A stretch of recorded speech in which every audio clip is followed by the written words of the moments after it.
3 महामंत्र। ॐ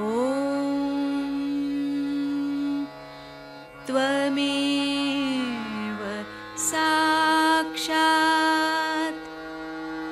श्री महालक्ष्मी महासरस्वती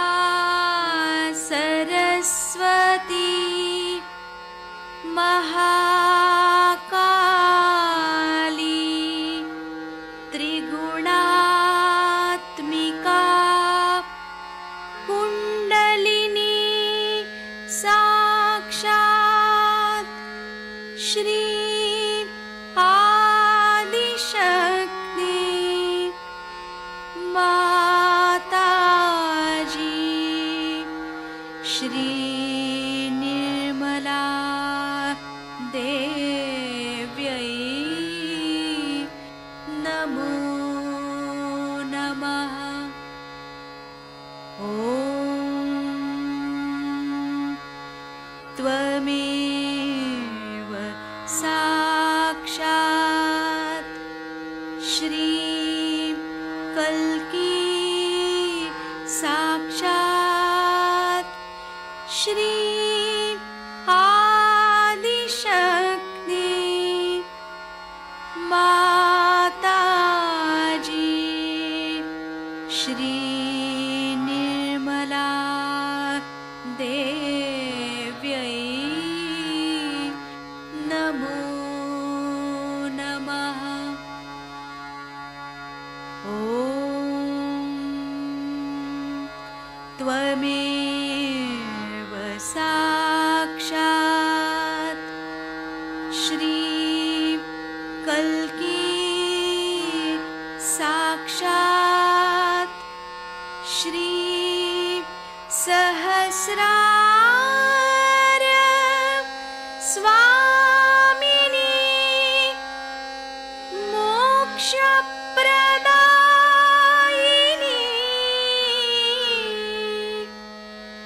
माताजी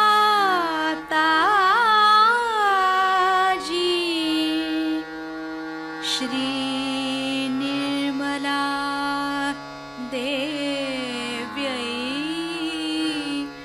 नमो नमः। श्री गणेश मंत्र। ॐ त्वमेव साक्षात् श्री गणेश साक्षात् श्री आदिशक्ति माताजी श्री निर्मला देव्यै नमो नमः।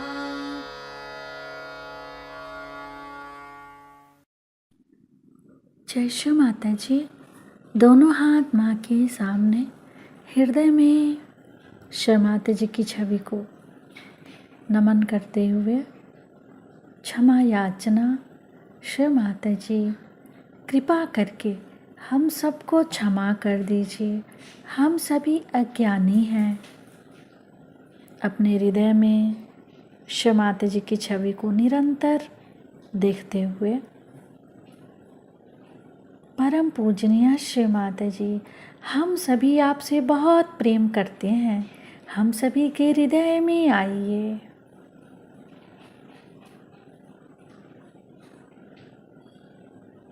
श्री माता जी, आप ही श्री जगदम्बा भी हैं।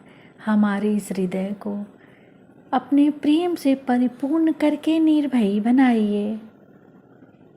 हे जगदम्बिके माँ, हमारे इस हृदय को अपने प्रेम से परिपूर्ण करके निर्भयी बनाइए। अपने बीचों बीच हृदय में अपने चित्त को स्थिर करते हुए माँ को देखते रहेंगे लगातार अपने हृदय में। अगर चित्त स्थिर नहीं हो रहा है तो श्री माता जी को बार बार बोलेंगे, श्री माता जी हमारे इस हृदय को और स्वच्छ कीजिए।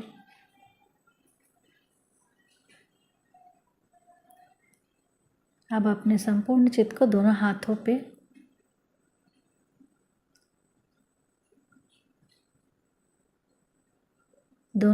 पे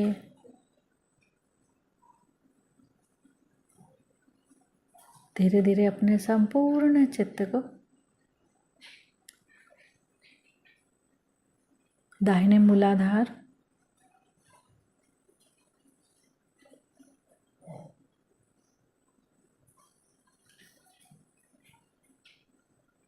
धीरे धीरे दाहिने मूलाधार से अपने चित्त को रपिंगला नाड़ी से उठाते हुए राइट हृदय पे,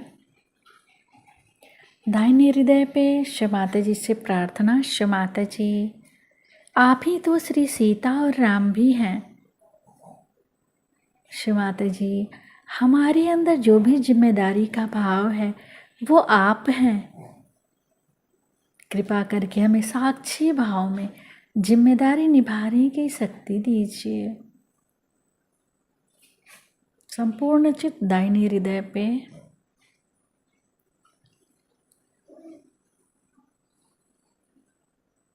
शिव माता जी कृपा करके हमारी वाणी में मर्यादा दीजिए, हमारे व्यवहार में मर्यादा दीजिए, हमारे जीवन के प्रत्येक कर्म में मर्यादा दीजिए, हमें मर्यादित जीवन दीजिए। शिव माता जी पूरा चित्त को दाहिने हृदय पे श्री सीताराम मंत्र, ओम त्वमेव साक्षात् श्री सीताराम साक्षात् श्री आदि शक्ति माता जी श्री निर्मला देव्यै नमो नमः। दाहिने हृदय से सिर के तालु भाग को मिलाएंगे।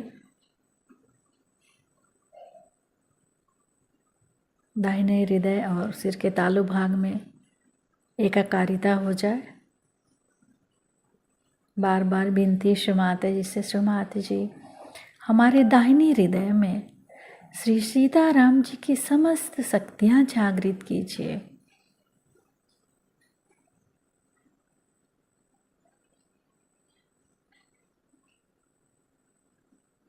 सिर के तालु भाग पर चित्त को स्थिर करके अमृत वाणी सुनेंगे।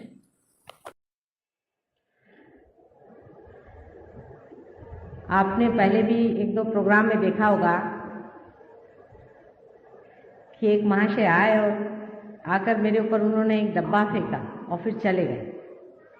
उसके बाद सबने उनसे कहा कि तुमने ऐसे माता जी को क्यों किया? तो मुझसे आकर रो के कहने लगा, माता जी मैंने ऐसे कभी किया नहीं, मैं आपको ऐसे कैसे करूँ? मैंने कहा बहरहाल आपने किया तो था।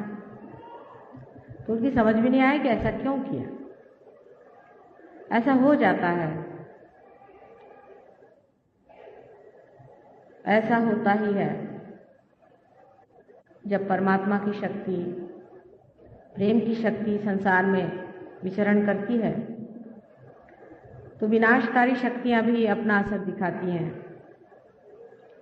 आपने रामचंद्र जी के ज़माने में सुना था कि जब मुनि लोग, तपस्वी लोग यज्ञ वगैरह करते थे तो उसको डिस्टर्ब करने के लिए, अशांत करने के लिए बहुत से लोग, जिन्हें कि हम लोग राक्षस कहते हैं, वो हड्डियां ला करके डालते थे। इसमें उनका क्या लाभ था? इससे उनका कौन सा लाभ होने वाला था? कोई सा भी इसमें उनका लाभ नहीं था। लेकिन वो ऐसा क्यों करते थे? वो ये भी नहीं जानते थे कि ऐसा करने से महापाप लगेगा। इसी प्रकार मनुष्य भी इस कलयुग में अनेक तरह की बाधाएं परमात्मा के कार्य में करते रहते हैं। विशेषकर कलयुग की एक बड़ी खूबी है, कृष्ण ने कहा था कि विनाशाय च दुष्कृताम् और परित्राणाय साधुनाम्। आजकल दुनिया में कोई भी पूरा साधु नहीं है और कोई भी पूरा दुष्कृत नहीं है। बड़े बड़े साधुओं के दिमाग में भी शैतान घुसे हुए हैं और बड़े बड़े शैतानों के दिमाग में भी थोड़ी परमात्मा की लहर आ रही है। यही कलयुग है, यही द एज ऑफ कंफ्यूजन। इसके अलावा इस संसार में आजकल अनेक मार्गों से अनेक से राक्षसों ने भी एक गुप्त रूप से, एक सूक्ष्म रूप से जन्म लिया हुआ है। उनके भी बहुत बुरे वातावरण सारे दूर फैले हैं। जैसे ही हमारे वाइब्रेशंस हैं वैसे ही उनके भी वाइब्रेशंस हैं, जिसको कि हम कह सकते हैं कि राक्षसी प्रवृत्तियां हैं जो मनुष्य को खींचती हैं, उसको नीचे की ओर खींचती हैं, उसको हर समय डुबाना चाहती है, उसका ऊंचा उठना रोकती है। ये धरती और ये जड़ तत्व, ये भी अंदर से प्रकाशित है। ये धरती भी जानती है, ये भी समझती है, लेकिन ये जिस जड़ तत्व से बनी हुई है वो जड़ तत्व भी हमें नीचे खींचता है। अभी आप कुर्सी पर बैठे हैं, अगर आपसे कहा जाए कि आप जमीन पर बैठे तो आप बैठ नहीं सकते। एक मरा हुआ पेड़, उसकी कुर्सी बनाई गई, उस पे आपको बैठने की आदत हो गई, अब आप जमीन पे नहीं बैठ सकते। शरीर ने गुलामी कर ली उस कुर्सी की गुलामी तो बहुत दूर तक जाती है। ये तो एक साधारण कुर्सी की बात हो गई। उसके बाद जब कुर्सी की बहुत बड़ी बड़ी गुलामियां हो जाती हैं तो किसी भी हालत इंसान कुर्सी छोड़ने को तैयार नहीं होता। उसके भी अनेक नाटक आप लोग देखते रहिए और हम भी देखते रहते हैं। इसी प्रकार ये जड़ तत्व हमें खींचता है नीचे में, हर समय इस आत्मा को दबाने के लिए, कुचलने के लिए, इसके आनंद को नष्ट करने के लिए। एक माँ के रूप में मैं आपसे ये कहूँगी कि अपने अंदर छिपी हुई आत्मा की शक्ति को जगा करके इस जड़ तत्व के ऊपर आप आ जाए। इस जड़ तत्व को अगर आपको वास्तविक इसका आनंद उठाना है तो इसके खोपड़ी पे सवार हो जाए। जैसे समझ लीजिए ये सुंदराबाई हॉल है, ये मेरा नहीं है, न मैंने बनवाया है, नहीं इसके किसी रजिस्ट्रेशन से मेरा मतलब है, ना ये किसकी प्रॉपर्टी है उससे मेरा मतलब है, लेकिन इसका मजा मैं उठा रही हूँ, चाहे इसके ओनर ने कभी इसका मजा नहीं उठाया। क्योंकि जिस दिन ये मेरा हो जाएगा सर दर्द हो जाएगा मेरे लिए कि इसका रजिस्ट्रेशन कराऊं, तो मैं पुलिस में इन्फॉर्म करूं कि आज फलाने की वो होने वाली है, तो आज इतने लोग आने वाले हैं, तो फिर इनकम टैक्स में जाऊं, फिर इनकम टैक्स वालों से पैसा बचाऊं, फिर इनकम टैक्स वालों ने कहा कि नहीं साहब आपने ज़्यादा दिया तो और मैं ब्लैक मार्केट करूं, फिर टैक्स से उधर जाऊं, हर समय परेशान। ऐसा पागलपन साहब हम नहीं करने वाले। हमारे नाम से एक इनकम टैक्स नहीं कटता। परमात्मा की कृपा है और अति परमात्मा की कृपा है कि एक भी कौड़ी की संपत्ति कृपया मेरे नाम से भगवान ने नहीं दी। इससे बढ़ के आनंदी जीव आपको कहीं नहीं मिलता।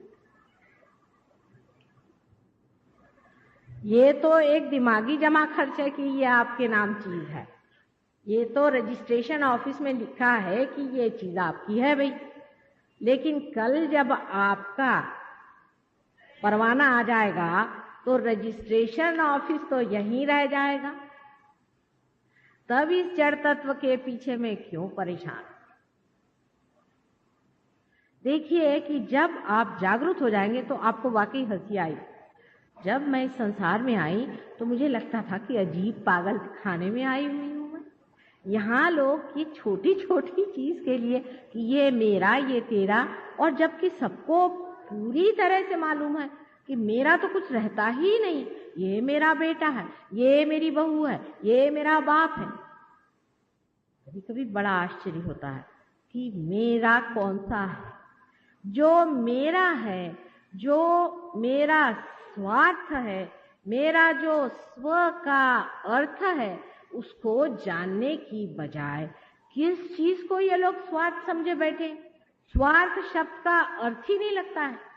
स्व का अर्थ जहां लगे वही स्वार्थ।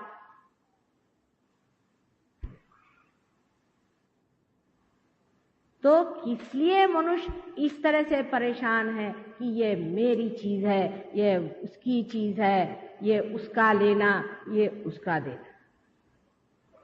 इस चक्करबाजी में जब वो फंस गया, ये फंसा लिया उसने अपने को। कोई भगवान ने नहीं उसको फंसाया था। हाँ, उसको कुछ नहीं आप कह सकते कि परमात्मा ने आपको इसमें फंसाया, नहीं। आप ही सोचिए क्या परमात्मा ऐसी बेवकूफी में आपको फंसाए। ये जड़ तत्व है, ये आपके ऊपर रूल कर रहा है। आप बड़े बुद्धिमान बनते हैं और बड़े अक्लमंद बनते हैं, आपने बड़े बड़ी किताबें पढ़ी, आप बहुत बड़े पंडित हैं।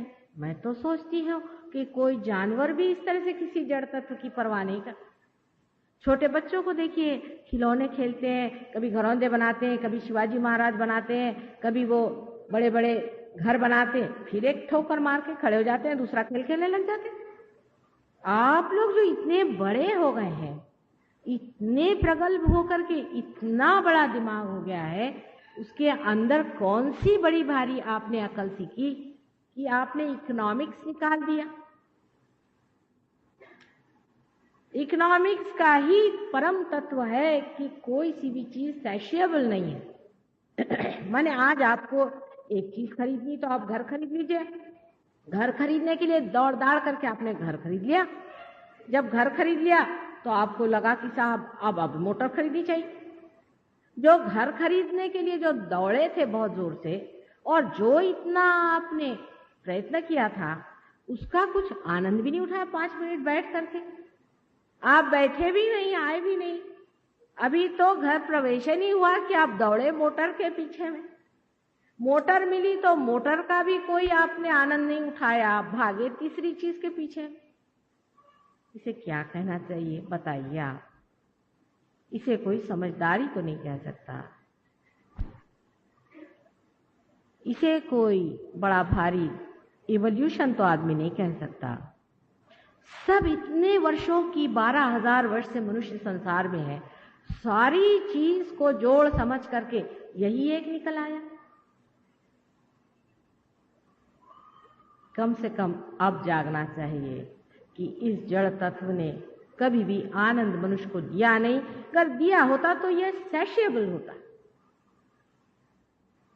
तृप्ति जब हुई नहीं तो उस चीज के पीछे दौड़ना है। अच्छा, एक ही नहीं, आप देखते हैं कि अपने पिताजी भी ऐसे थे, उनके भी पिताजी ऐसे थे, उनके भी पिताजी ऐसे हैं, खानदान के खानदान चले आ रहे, तो भी फिर वही। कब मस्ती चढ़ेगी, कब रंग आएगा, कब मजा आएगा?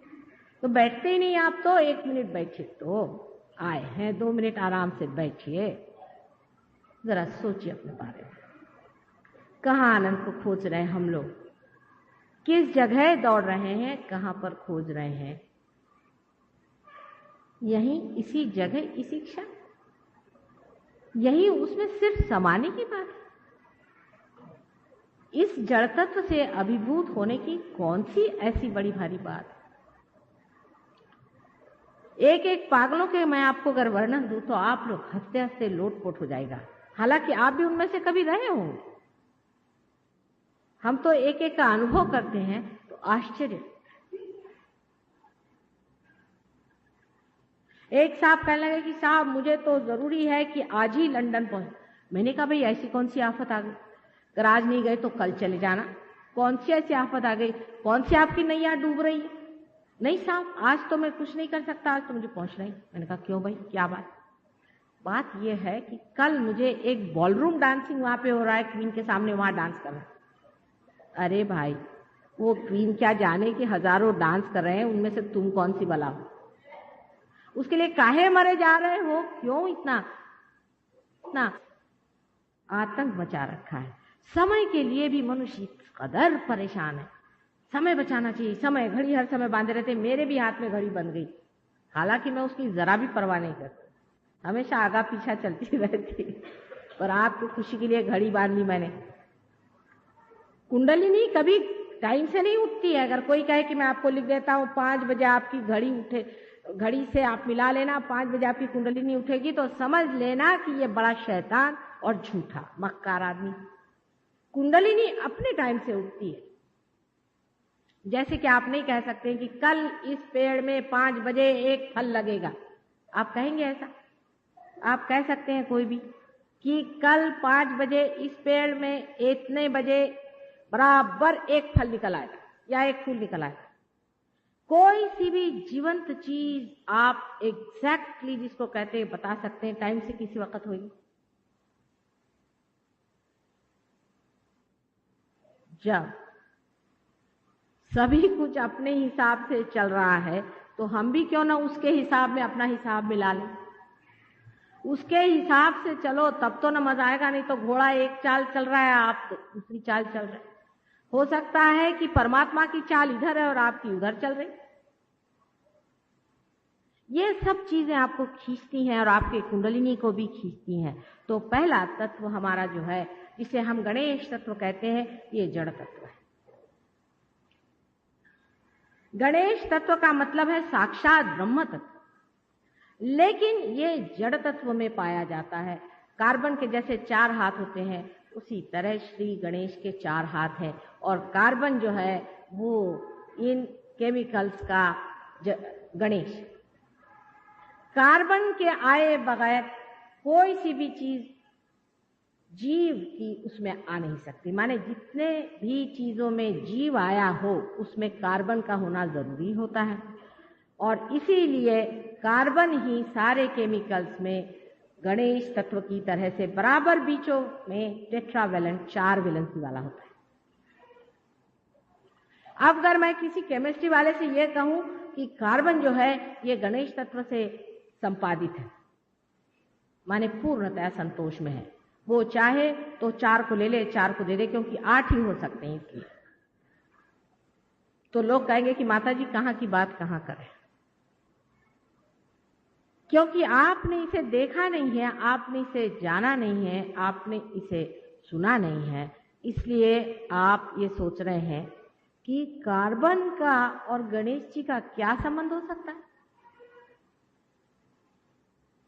गणेश तत्व मैंने कल कहा था कि अबोधिता का तत्व है, जो मूलाधार चक्र जो सबसे नीचे में स्थित है उससे संबंधित है। और मूलाधार चक्र उसे कहते हैं जो कि बिल्कुल ही सारे ही सृष्टि का आधार, वो गणेश तत्व। अब देखिए गणेश जी, बहुत से अंग्रेज तो हंसते हैं गणेश जी की ये क्या सूंड निकाली हुई है। इधर भी लोग गणेश जी की पूजा वूजा करते हैं, पर उनको पता नहीं कि गणेश जी चीज क्या। गणेश जी अबोधिता का, इनोसेंस का, पवित्रता का एक बड़ा भारी प्रतीक है। और परमात्मा ने सारी सृष्टि बनाने से पहले, या आपका ही आदि शक्ति ने सारी सृष्टि की रचना करने से पहले श्री गणेश की रचना की। इस संसार को पूरी तरह से पवित्रता से भरा, और वही ब्रह्म तत्व है जो सारी चीज में व्यापित है। धीरे धीरे वो ब्रह्म तत्व की बाहरी हिस्से में पृथ्वी तत्व की आदि जड़ताओं से घिसता पिटता, जैसे कि कोई आकाश को बादल घिर लेते हैं, उस तरह से वो ब्रह्म तत्व हर एक में पूरी तरह से लिपटता हुआ, छिपता हुआ अंदर हो जाता है। यह श्री गणेश का तत्व हमारे अंदर भी है, सबके अंदर है। और सबसे पहले क्योंकि इस तत्व को बनाया था, इसीलिए पहले हम लोग श्री गणेश की वंदना करते हैं। श्री गणेश को माना जाता है कि उनके तक ब्रह्मा, विष्णु और महेश तक नहीं पहुंच सकते। सबसे ऊंचे तत्व जो हैं श्री गणेश को माने जाते हैं, कारण जो भोला भाला सीधा साधा आदमी होता है उस तक कोई सा भी गुरु घंटाल नहीं पहुंच सकता। उसकी अपनी एक चित्र सी शक्ति, वो सारी शक्तियों को पराभूत करके और हमेशा कीचड़ में कमल की तरह सुरभित होता है, उससे सुगंध रहता है। गणेश की स्थापना वैसी है जैसे कि कीचड़ में कमल हो। मूलाधार चक्र की स्थापना भी हमारे अंदर उसी जगह है जहां से सेक्स भी संचालित होता है। श्री गणेश एक अबोध बालक की तरह है। इसका मतलब यह है कि जब आप देवी के दरबार में आए और जब आप शक्ति को अपने अंदर आवाहन करें, जब आप कुंडलिनी की जागरूक करें जो आपकी मां बैठी हुई है, उस वक्त आपका लक्ष्य, आपका विचार सेक्स से रहित होना चाहिए। उसकी चेतना तक नहीं होनी चाहिए। जैसे छोटे बच्चे के लिए सेक्स की कोई चेतना नहीं है, इस तरह श्री गणेश की कोई भी चेतना नहीं है। अभी एक साहब मेरे पास आए तो मुझसे कहने लगे कि भाई मैं आपको माँ कैसे कहूँ, मैं आपको बहन कहता हूँ। मैंने कहा क्यों साहब? मेरा सबसे बड़ा बेटा 98 साल का है, आप क्या उससे भी बड़े हैं क्या? वो देखने लगे। जिसके अंदर श्री गणेश का तत्व आ गया सो ही मेरा बेटा है। ध्यान धारणा के वक्त, देवी की शक्ति जगाते वक्त मनुष्य को अबोध बालक के जैसे होना चाहिए। और ईसा मसीह ने कहा है कि आपको छोटे बच्चों जैसे अबोध होना चाहिए, तभी आप परमात्मा के साम्राज्य माने सहस्त्रार में आप आ सकते हैं। हालांकि वही गणेश जी हैं और वही गणेश जी का तत्व लेकर इस संसार में, माने ब्रह्म तत्व से बने हुए संसार में आए। इसीलिए मूलाधार में तो गणेश स्थित है, लेकिन उनका पीठ यहाँ पर है। जैसे कि दिल्ली में प्राइम मिनिस्टर का पीठ है, चाहे वो दुनिया में घूमे, इसी तरह से उनका पीठ यहाँ पर है और यहाँ पर ईसा मसीह का है। जैसे कि एक ही कॉइन के दो हिस्से होते हैं, उसी तरह से श्री गणेश और क्राइस्ट। अब इंसान की अकल इतनी गंदी है और इतने महामूर्ख लोग हैं, खासकर वेस्ट में, जहां की आप सोचते हैं कि एक से एक अकलमंद लोग रहते हैं और हमको उनसे बहुत कुछ सीखने का है। आपको सुन के आश्चर्य होगा और विश्वास नहीं होगा कि अब वो लोग इस तरह की एक पिक्चर बना रहे हैं जिसमें वो दिखाना चाहते हैं कि ईसा मसीह का बहुत बुरा संबंध अपनी मां के साथ है।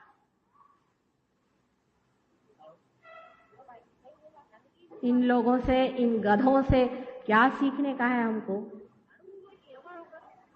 इन्होंने इनकी मां ही नहीं देखी, ये क्या जानेंगे ईसा मसीह की मां को? हमारे देश के लोग इस चीज को समझ नहीं सकते। इसीलिए ये पुण्य भूमि है, ये योग भूमि है, ये बहुत बड़ी महान यज्ञ भूमि है। ऐसे गधे यहाँ पनप ही नहीं सकते। इस तरह के गधे लोग मैंने यहाँ कोई नहीं देखे। कोई होंगे एकाध कहीं पर ऐसे घूम रहे होंगे, आपने देखे हो तो बताइए। जो इस तरह की क्या बात कहें, इस तरह की बात उन देशों में होता है और उन देशों से सीखने की कोई भी जरूरत नहीं। अब जो लोग कहते हैं कि कुंडलिनी सेक्स से उठती, वो उसी तरह के पापी और अत्यंत दुष्ट महाराक्षस लोग हैं और ऐसे लोगों को ठोकरों से उड़ाना चाहिए।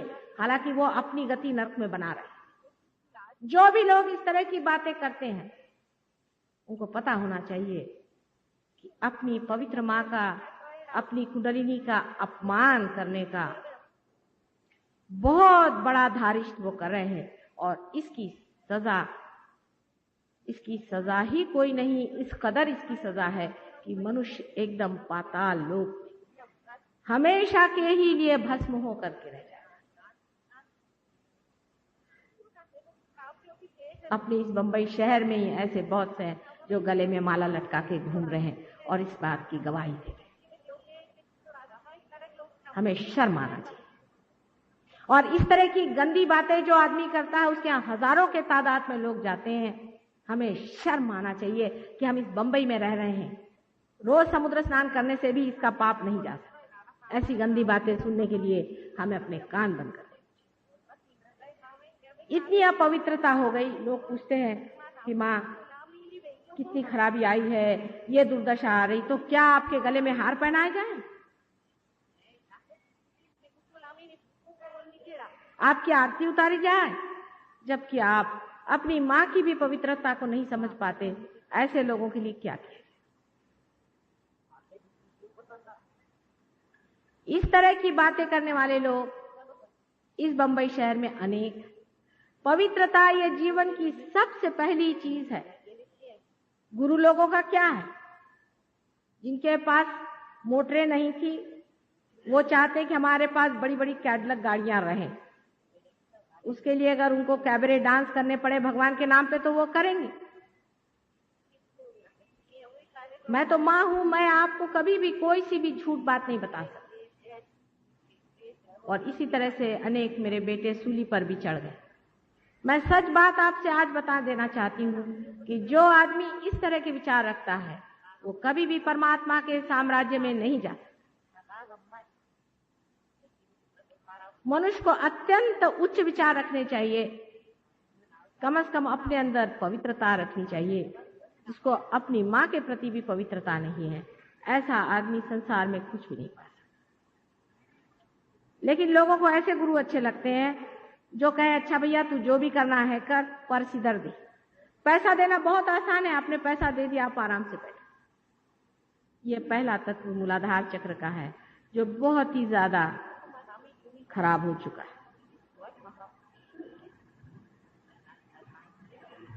दूसरा तत्व जो है जिसे हम स्वाधिष्ठान चक्र कहते हैं, स्वाधिष्ठान चक्र से हम सृजन करते हैं, क्रिएट करते हैं। जब हम सोचते हैं तो स्वाधिष्ठान चक्र हमारे पेट का मेद माने फैट हमारे दिमाग में पहुंचाता है।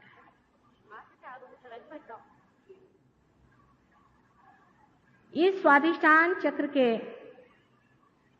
कार्य से हम लोग सोचते हैं, विचार करते हैं और उसकी शक्ति फिर से भरती जाती है।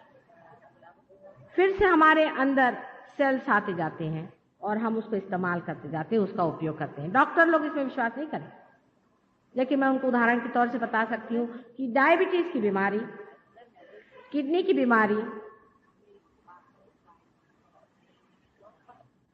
डायबिटीज की बीमारी, किडनी की बीमारी, लिवर की बीमारी, ये सब इसी कारण होती है कि हम बहुत ज्यादा प्लानिंग करते हैं, बहुत ज्यादा विचार करते हैं, क्योंकि एक ही चक्र इन सबको देखता है। इसे हम इम्बैलेंस कह सकते हैं। इसे हम कह सकते हैं कि मनुष्य में इम्बैलेंस आ गया। ये शेजारी ठेवल्यात म्हणा।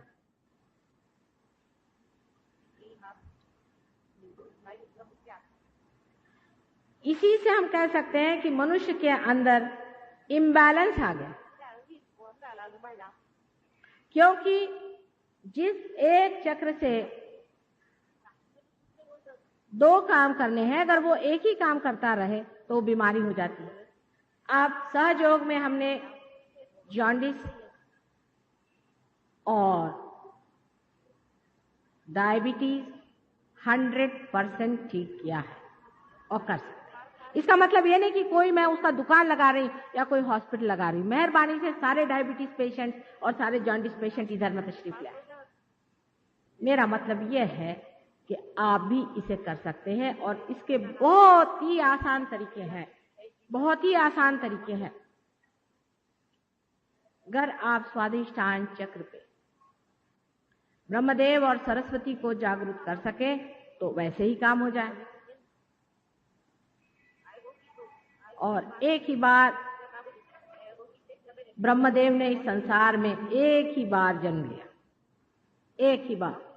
वो भी किसी वजह से उनको लेना पड़ा, नहीं तो वो जन्म नहीं लेते, वो अवतार नहीं लेते। और आपको आश्चर्य होगा, आपको बताएं तो कि वो मोहम्मद साहब के दामाद हजरत अली साहब थे। अब ये इन मुसलमानों को भी बेवकूफों को नहीं मालूम है,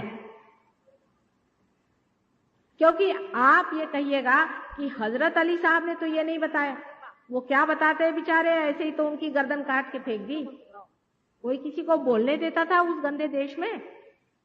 भला होता है यहां पैदा होते।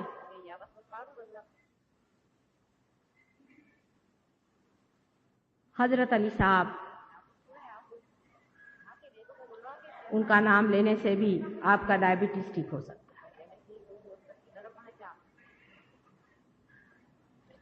तीसरी चीज जिसे डायबिटीज होता है वो कट्टरता से। जो आदमी बहुत कट्टर है, उसे ये सफाई चाहिए, उसे वो सफाई चाहिए, वो ब्राह्मण है, वो मुसलमान है, उससे मैं शादी नहीं कर सकता, मेरे लड़के की लड़की की।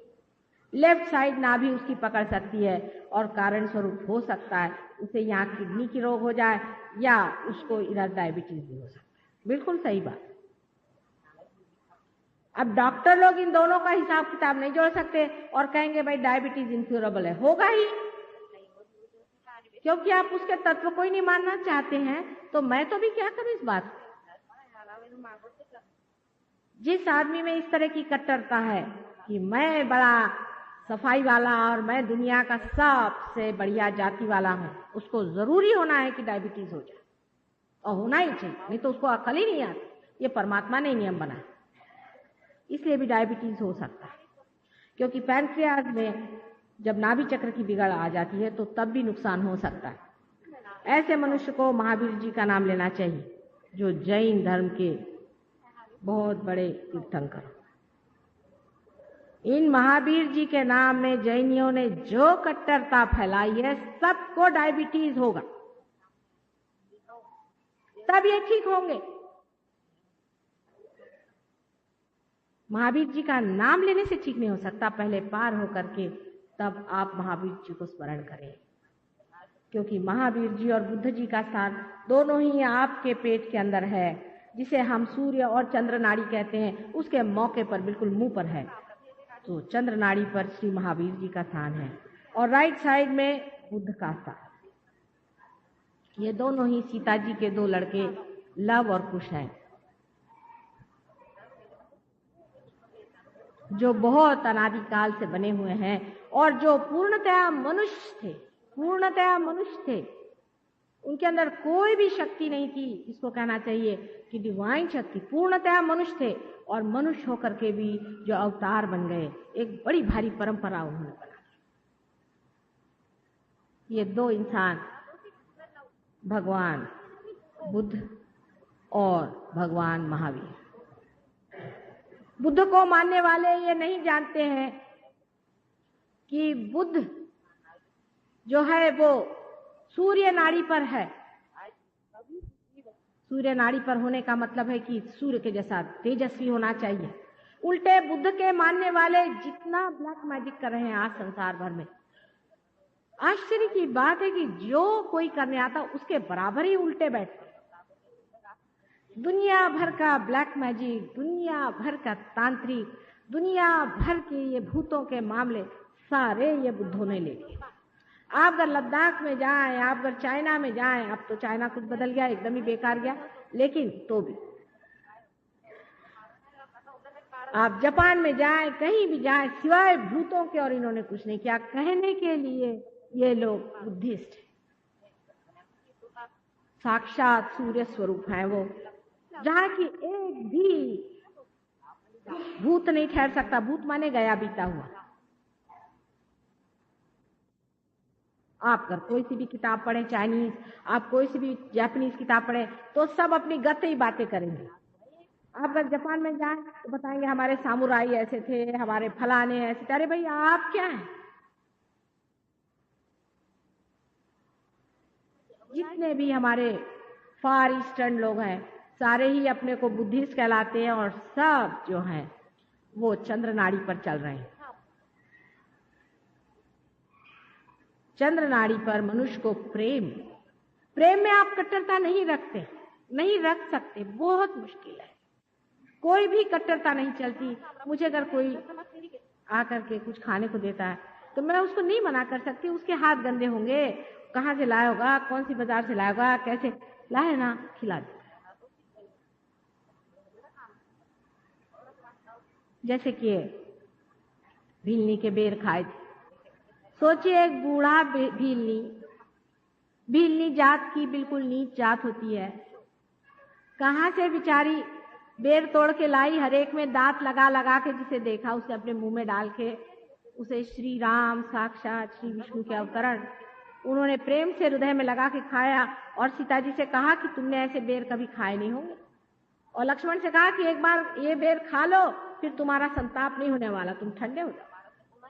क्या ये प्रेम की महिमा परमात्मा बता के चले गए। और आजकल जो लोग कहते हैं कि भाई हम इसके हाथ का नहीं खा सकते, हम उसके हाथ का नहीं खा सकते। वो कौन सा रामायण पढ़ते हैं परमात्मा जाने। सवेरे रामायण पढ़ेंगे, उसके बाद कहेंगे कि हम तो इसके घर का नहीं खाते, हम तो उसके घर का नहीं खाते। उसके लिए गांधी जी को बताने की कौन सी जरूरत है। अनेक वर्षों से, अनादिकाल से हमारे संसार में, इस देश में यही कहा गया है कि सब में ही एक ही आत्मा का वास है। फिर जाति और पाति जन्म से बनाने की अकल किसने बताई? कभी भी जन्म से जाति और पाति बन ही नहीं सकती है। किसी ने मुझसे ये कहा कि गीता में लिखा, मैंने कहा भाई मैंने कभी गीता तो पढ़ी नहीं, मेरे पास टाइम कहाँ कुछ पढ़ने को। लेकिन व्यास जिन्होंने लिखा है, क्या वो ब्राह्मण थे? उनकी माँ कौन थी? वो कैसे पैदा हुए थे? आप सब लोग जानते हैं। क्या वो ऐसा लिख सकते हैं?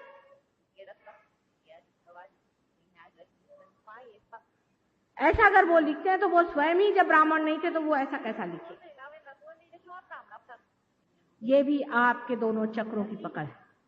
और एक चक्र से जब आप प्रेम नहीं करते हैं, किसी को अपने से नीचा समझते हैं, किसी को अपने से ऊंचा समझते हैं, या तो पैसों की वजह से या किसी जाति पाति, तो वही मूर्खता है, किस वजह से पता नहीं, तब समझ लेना चाहिए कि आपकी जरूरी ये साइड पकड़नी ही चाहिए।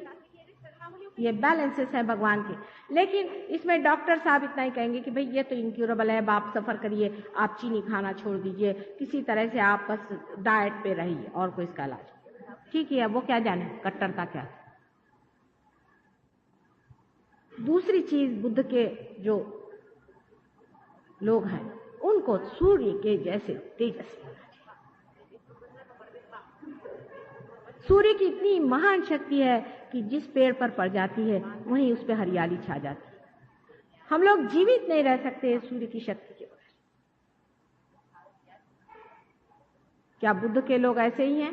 उल्टे जितने भी बुद्ध धर्मी हैं, खास करके वेस्ट ईस्ट में, वो लोग तो सुसाइड में विश्वास करते हैं। बताइए कि कोई भी तेजस्वी पुरुष कभी भी जीवन में सुसाइड की बात भी सोच सकता है? कितना कॉन्ट्रास्ट बैठता है। इसी प्रकार इस हिंदू धर्म में, जिसे कि बड़े लोग हिंदू धर्म कहते हैं, जहाँ की अनेक बार कहा गया है कि हर एक मनुष्य में उस परमात्मा का प्रकाश आत्मा रूप जीवित है, वहां पर क्या हमें अधिकार है कि हम जातियां और पातियां बना करके आपस में विभाजन करते रहें, किसी को नीचा समझे, किसी को ऊंचा समझे। मंदिरों में बैठ करके लोगों को लूटते रहते हैं, झूठी बातें बना करके और लोगों को फांसते रहते हैं, दूसरों की औरतों को बेवकूफ बना बना करके और उनको बहुत वेश्यागमन आदि गंदी चीजों में उतारते हैं। ये ब्राह्मण नहीं, ये शूद्र भी नहीं, ये महाराक्षस। मैं जब गई थी वृंदावन में तो लोगों ने कहा कि मां चल के बताओ कृष्ण का जन्म कहाँ हुआ।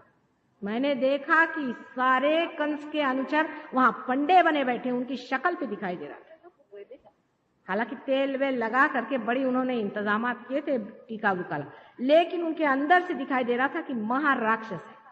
इन पंडों को और इन ब्राह्मणों को एक भी कवड़ी देना तुम लोगों को मना है, ये पाप। ये एजेंसी बना के रखी कि ₹1.25 की जैसी आपकी श्रद्धा हो दीजिए, श्रद्धा स्वरूप इन लोगों को जूते दीजिए। मैं आपसे बताती हूँ, तभी इस देश से ये बड़ा भारी कष्ट हटेगा। आप लोग कहते हैं कि देश में गरीबी है, गरीबी नहीं तो क्या अमीरी आएगी? जब ऐसे महादुष्ट आपके यहाँ ठग बैठे हुए हैं हर समय पैसा मारने के लिए, तो यहाँ और क्या होने वाला है?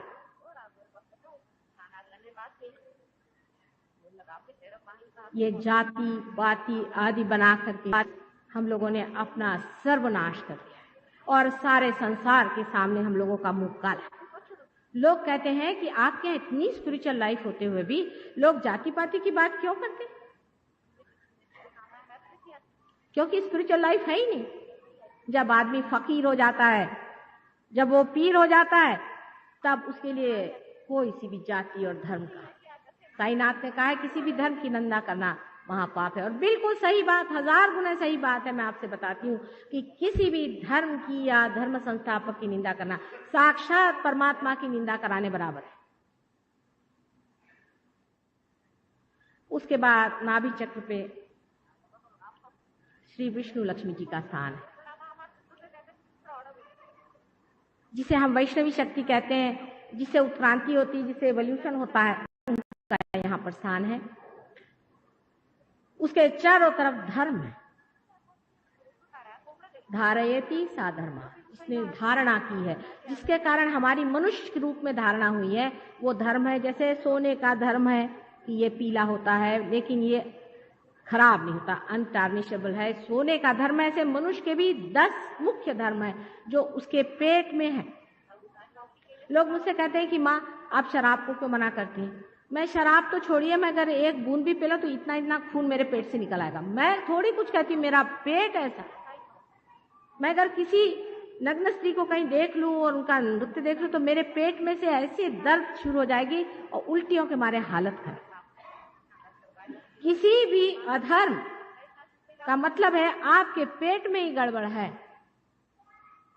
ये 10 धर्म आपके पेट के अंदर हैं और ये 10 गुरु बन के हमारे संसार में अवतरित हुए। इन 10 गुरुओं में से शुरुआत से आप अगर देखें तो आदि गुरु जो जैनियों के हैं, आदिनाथ जी ने कहते हैं, हालांकि जैन लोगों ने भी उनका अच्छा ठिकाना कर रखा।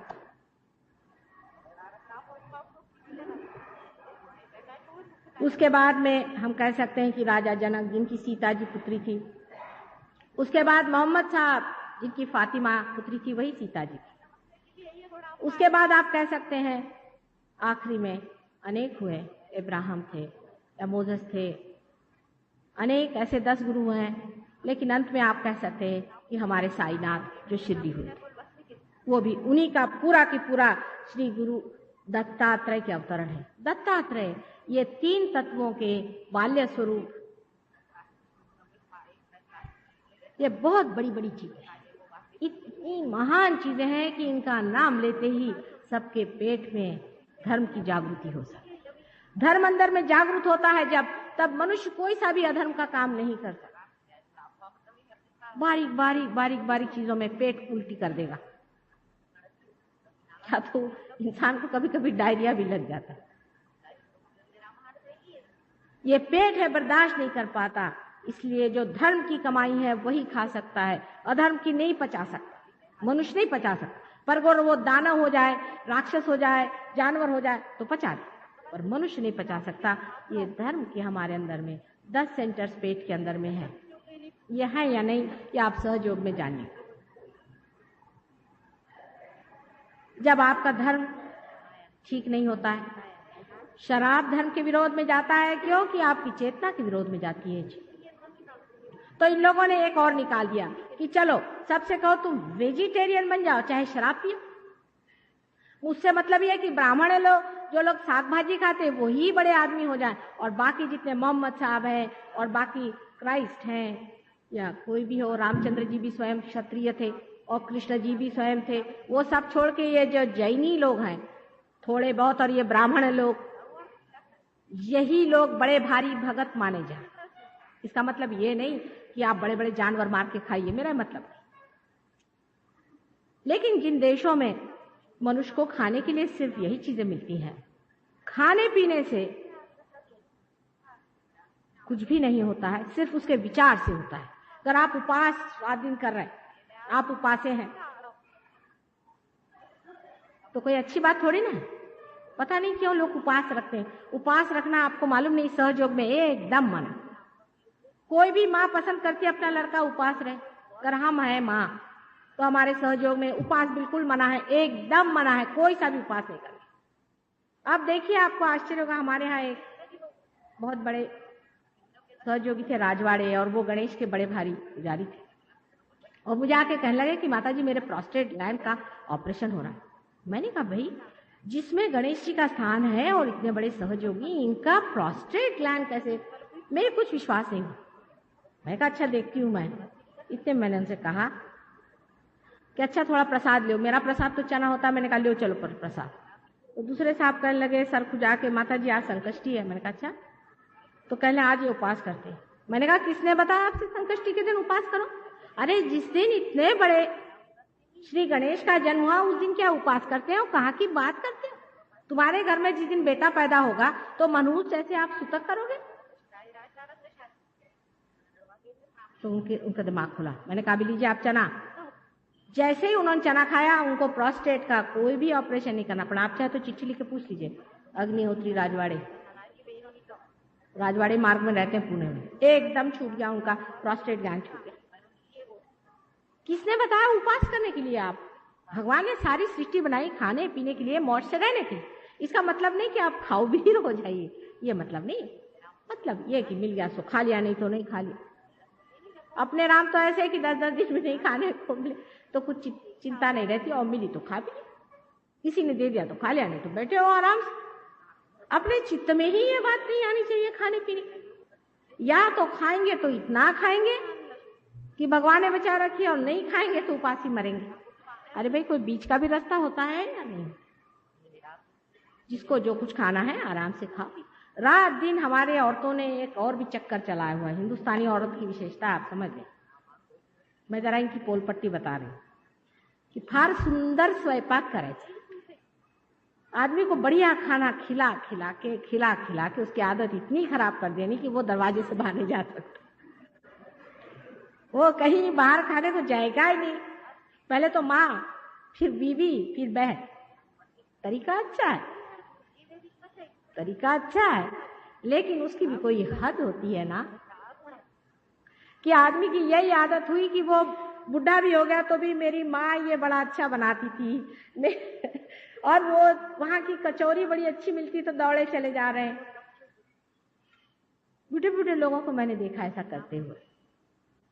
इसलिए मैं आपसे कहती हूँ, इसकी जो विस्डम है, इसकी जो शून्यता है, अभी इसी वक्त पर खाना पीना मौज बनाना है, सिर्फ आराम से रहो।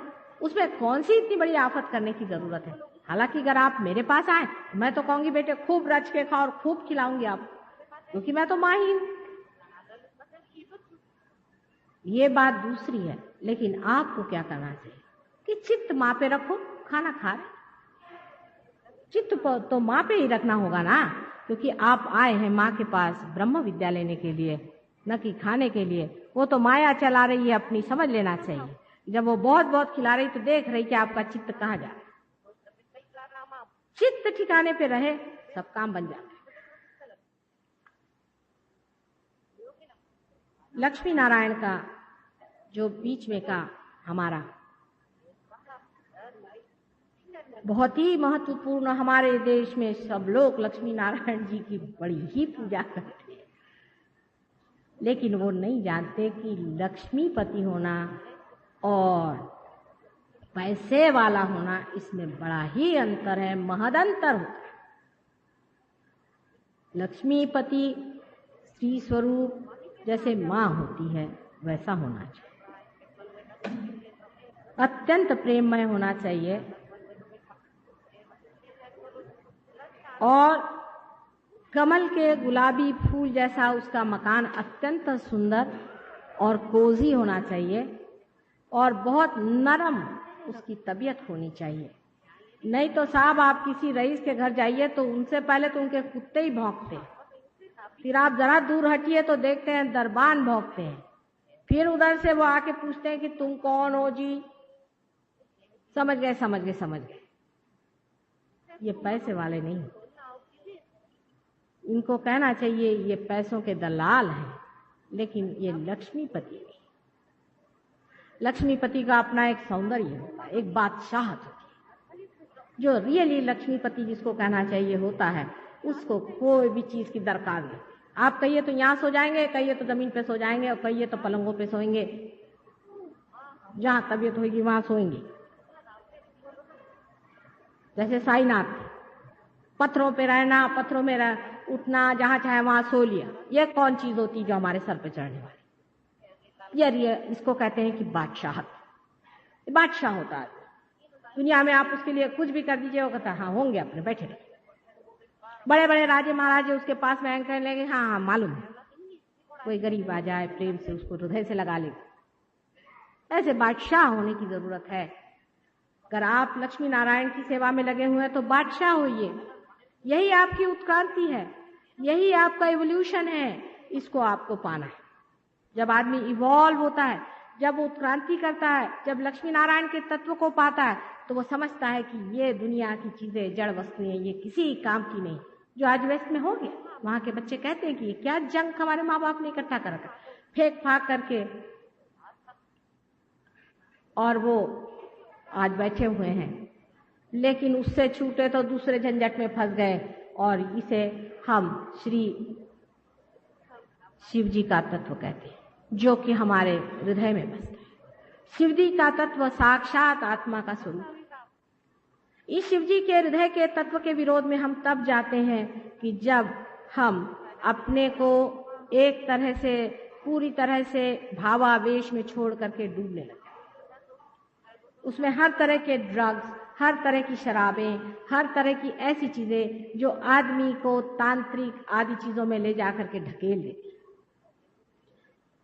जिससे मनुष्य परमात्मा को भूल करके ऐसी चीजों के चक्कर में घूमता है कि जिसकी कोई भी कीमत परमात्मा के सामने नहीं। औरतों के पीछे भागना, पैसे खाना और इस तरह से गंदे काम करना, ये सब आपके हृदय चक्र में बसे हुए शिव जी का स्थान है, जिसको खत्म कर देते हैं। अगर आप बहुत ज्यादा फिजिकल लेबर करते हैं, बहुत ज्यादा मेहनत करते हैं, यानी यहां तक कि आजकल का जो हठ योग जो हुआ है ये करते हैं, तो आपका हृदय पकड़ते हैं। आश्चर्य। हठ योग के मैं विरोध में नहीं हूं, पर असली हठ योग संसार में रह के नहीं होता। कोई पातंजलि भी नहीं पढ़ता है जिसने हठ योग दिया। कोई पातंजलि को तो पढ़े बाबा, मैं कहती हूँ उनको तो जाने। वो 6 चीजों को एक साथ कहते हैं, उसके यम, नियम, प्रत्याहार, ईश्वर प्रणिधान आदि अनेक अंग हैं, जिसमें से एक अंग व्यायाम, और वो भी किसी बड़े पहुंचे हुए गुरु के सानिध्य में, उनके आशीर्वाद में, उनके साथ रह के करना पड़ता है। आजकल सभी लोग सिनेमा एक्टर और एक्ट्रेस होने को निकले, तो हठ योग की दुकान निकल गई सब, और सब योगा करने चले। जितने भी योगा वाले लोग मेरे पास आते हैं, सबका हृदय पकड़ा रहता है। मैं आपसे साफ साफ बता, भाई थोड़ा बहुत व्यायाम करो। रात दिन अपना शरीर कमाने के लिए क्या सबको पहलवान होने का? सुबह देखिए तो दौड़ रहे, दिन में देखिए तो दंड बैठक, रात को देखिए तो वो। ऐसा आदमी अत्यंत शुष्क हो जाता है, उसका हृदय एकदम पत्थर हो जाता है। अपने यहां से अनेक हो गए, अनेक हो गए। जैसे विश्वामित्र जी थे, क्या उन्होंने कमालात किए दुनिया में, आपने तो सब जाना ही है। किसी से कभी प्रेम से एक अक्षर नहीं बोले वो। दुर्वासा जी थे एक दूसरे नमूने, जिनके के क्रोध में इतना ज्यादा सूर्य का प्रभाव था। आपकी राइट साइड बहुत ज्यादा चल जाए तो लेफ्ट साइड आपकी शुष्क हो जाती है, और इसीलिए आप जब बहुत ज्यादा फिजिकल एफर्ट्स करते हैं तो आपका हृदय पकड़ा जाता है। आश्चर्य की बात है, देखिए हृदय का संबंध भावना से होता है, और आप जब फिजिकल लेबर बहुत करते हैं तब आपका हृदय पकड़ता है। बैलेंस कैसे परमात्मा ने बनाया। और जब आप भावना पे ज्यादा उतरते हैं तो आपका मस्तिष्क खराब हो जाता है। सोचने की बात, डॉक्टर लोग इसको नहीं समझते। हार्ट सहयोग में एकदम सीधा हो सकता है। हमने बहुत सारे हार्ट पेशेंट्स ठीक करे, लेकिन हार्ट की बीमारी मेरे ख्याल से सबसे ज्यादा गलत तरह के धर्म से होती है। जैसे यहाँ पर भी उनमें से कुछ लोग हैं जिनको हार्ट हो चुका। कोई गुरु लोग होते हैं, वो आपको किसी चीज का नाम दे देते हैं। कोई का राम का नाम दे दिया, किसी का दे दिया, उसको आपने रटना शुरू कर दिया तो बहुत फिजिकल एनर्जी लगाई, या आप सर के बल खड़े हुए और आपकी हथौड़ियां आपने बाहर निकाल ली और हालत खराब कर ली, तो देखा जाता है कि ऐसे लोगों का हृदय पकड़ता है। अगर किसी ने आपको नाम दिया है तो पहले आप जाकर उस नाम को चूल्हे में डालिए और उस गुरु को 10 जूते लगाइए, तब कहीं जाके आपका हार्ट ठीक होगा। क्योंकि बिल्कुल शर्तिया आपको हार्ट अटैक आए। जिसको किसी ने कंठ का नाम दिया है, श्री कृष्ण का नाम, हरे रामा हरे कृष्णा करते फिरते हैं ना रास्ते में, आपने देखेंगे पागल बोली लगा घूमते हैं, उसका विशुद्धि चक्र पकड़ता है, लेकिन उसका हार्ट भी पकड़ता है। दोनों चीज पकड़ जाती है, और इन लोगों की जीवन बहुत ज्यादा नहीं चल सकता। थोड़े दिन में खत्म हो जाएगा। लोग कहें कोई है नहीं, भगवान के नाम पे मर जाए। अरे भाई कोई मरता ही नहीं है तो बात खास है, फिर से जिंदा होंगे, फिर से वही पागलपन। उससे अच्छा ये है कि जब जिंदा है तभी कोई अक्ल की बात क्यों नहीं करते। अब इस हृदय में राइट हैंड साइड में श्री रामचंद्र जी का स्थान है। श्री रामचंद्र जी का मतलब होता है वे मर्यादा पुरुषोत्तम थे और संकोच। मर्यादाओं में रहना मनुष्य के लिए बहुत जरूरी है। हर एक चीज की मर्यादाएं बनी हुई। आपके पति है, आपकी पत्नी है, आपके पिता है, आपका देश है, आपके विश्व है, सबके मामले में मनुष्य की मर्यादा है। देखो, बेछूट हो करके कोई आदमी अगर बकबकाता है और अपमान करता है तो वो मर्यादा विहीन है। जो मनुष्य मर्यादा विहीन हो जाता है उसका राइट साइड हार्ट पकड़ता है। और भी अब मैं बताऊंगी बात जिससे कि राइट साइड हार्ट पकड़ता है बहुतों का।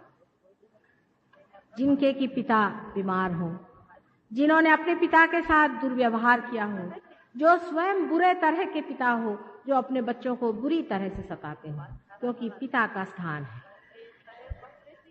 आप पिता के स्थान में, जैसे कि लंदन में मैंने देखा बहुत से बुढ़े लोगों का पकड़ता है, क्योंकि वहां के बूढ़े, जैसे कि मैंने कहा, गधे ही होते हैं वहां के लोग अधिकतर। मुझे तो कोई अकलमंद बहुत ही कम मिले, उनके जवान जरा अकलमंद। तो वो बूढ़े लोग, सुना कि 70 साल की एक बूढ़ा राम एक 20 साल के लड़के के साथ शादी कर रही है, 80 साल के बूढ़े राम एक 18 साल की लड़की से शादी कर रहे हैं। उनके सबके जो है राइट साइड पकड़ी जाती। लेकिन ऐसे गधे वहां बहुत, आपको लग रहा होगा कि मैं ऐसी बातें बता रही, पर वहां अनेक। आप पार्टी में जाइए तो देखा कि किसी की ग्रैंड डॉटर चली आ रही है, आपने पूछा साहब ये कौन, कहले मेरी पत्नी है, दांत आपके सब नए लगाए हुए हैं, बाल सर पे कुछ नहीं है आपके, दिखता नहीं है आपको, लड़की आपका हाथ पकड़ के चल रही है, ये मेरी पत्नी है। ऐसे लोगों का भी मतलब पिता का उनमें स्वरूप नहीं है। मनुष्य के लिए रामचंद्र जी का बड़ा भारी उदाहरण है। सीता जी के सिवा संसार में उनके लिए कोई भी पत्नी जन्म जन्मांतर तक नहीं। जिसे एक बार उन्होंने पत्नी मान लिया वो मेरी पत्नी है। और उनका जो एक पत्नी व्रत है, जब वो छूट जाता है तो भी राइट साइड पकड़ता है। ऐसे अनेक कारण मैंने आपसे बताया। अब इससे कौन सी बीमारी हो सकती है, विशेष करके जिसे आप कहते हैं श्वास की बीमारी भी हो सकती है, लंग्स की राइट साइड की बीमारियां हो सकती है, कभी कभी टीबी की भी बीमारी हो सकती है। पर इसके साथ जो बीच का हृदय चक्र है वो पकड़ने से, आजकल जो खास बीमारी निकली है कि औरतों के स्तनों में कैंसर की बीमारी होती है, वो बीच का हृदय चक्र पकड़ने से होती है। कारण इस बीच के हृदय चक्र में श्री जगदम्बा का था। श्री जगदम्बा ने यहाँ पे अवतरण लिया, अकेले शिवजी के बगैर वो यहाँ पर आई। शिवजी को हृदय में छोड़ करके वो यहाँ पर आई और वो इस भवसागर में उतरती आई और अनेक बार उन्होंने, हजारों बार संसार में आकर के अपने भक्तों की रक्षा की। जब मनुष्य का रक्षा का भाव टूट जाता है, उसको सेंस ऑफ इनसिक्योरिटी आती, तब उसका ये चक्र पकड़ता है। इससे भी श्वास की बीमारियां हो सकती हैं, अनेक बीमारी होती है, थाइमस की बीमारियां होती हैं, एंटीबॉडीज नहीं तैयार हो सकते। एंटीबॉडीज यानी दूसरी तीसरी कोई चीज नहीं है, पर वो अंबाजी के शिष्य, या कहना चाहिए वो अंबाजी के सैनिक जो हमारे अंदर तैयार होते हैं। और इस हृदय चक्र से जिस आदमी को तकलीफ हो जाती है वो भी जगदम्बा को जागरूक करके अपने को ठीक कर सकता है। पर इन सब चीजों के लिए आपको पहले पार होना चाहिए। हर एक आदमी जय अम्बे, मैं गई, मैंने कहा कि भाई ये कहाँ से ला, कल ये अंबाजी का डोरा। मैंने कहा किसने दिया? वो पंडे ने। कितना रुपया दिया? 5 रुपये। 1-2 पैसे की चीज को 5 रुपया लिया। और उनको कोई अथॉरिटी नहीं है, उनको कोई अधिकार नहीं है, अनधिकार चेष्टा कर रहे हैं। आपका अधिकार तभी होता है जब आप पार हो जाते हैं। उसके ऊपर का चक्र जो है यहाँ पर कंठ में, ये श्री कृष्ण का कंठ का चक्र है, इसे विशुद्धि चक्र कहते हैं। और इस विशुद्धि चक्र में 16 पंखुड़ियां हैं। और उसी प्रकार जिसे हम सर्वाइकल प्लेक्सस सामने कहते हैं, उसमें भी 16 सब प्लेक्सेस है। मैंने अभी तक आपको इंग्लिश के नाम नहीं बताया, क्योंकि ये जो सूक्ष्म है वही बाहर ग्रोस की तरह से प्लेक्सस हो जाता है, इसलिए क्योंकि आप में डॉक्टर लोग कम दिखाई देते और वो मार दिमाग आपका खराब हो जाएगा। ये जो चक्र है ये बहुत ही महत्वपूर्ण है मनुष्य के लिए, क्योंकि जब उसने अपनी गर्दन ऊपर उठा ली तभी वो मनुष्य बना, और जब ये गर्दन झुके तो उसी के आगे झुकना चाहिए जो परमात्मा स्वरूप है। और ऐसे वैसे अरे गहरे नत्थु खैरे सामने अगर आपने सर झुकाया तो वहां से श्री कृष्ण जी गए, और वो बड़े ही होशियार आदमी हैं, सबसे बड़े डिप्लोमेट तो यही दुनिया के हैं।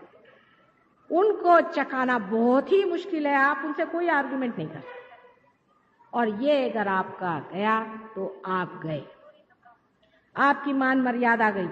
मैं देखती हूँ लोग, कोई मिनिस्टर आया उसके चरणों में जा, कोई झाड़ू मारने वाला है उसके चरणों में जा रहे, क्योंकि उसके लॉटरी लग गई तो उसके चरणों में जा रहे, कोई गुरु बाबा आए बैठे वहां पर तो उनके चरणों में जा रहे।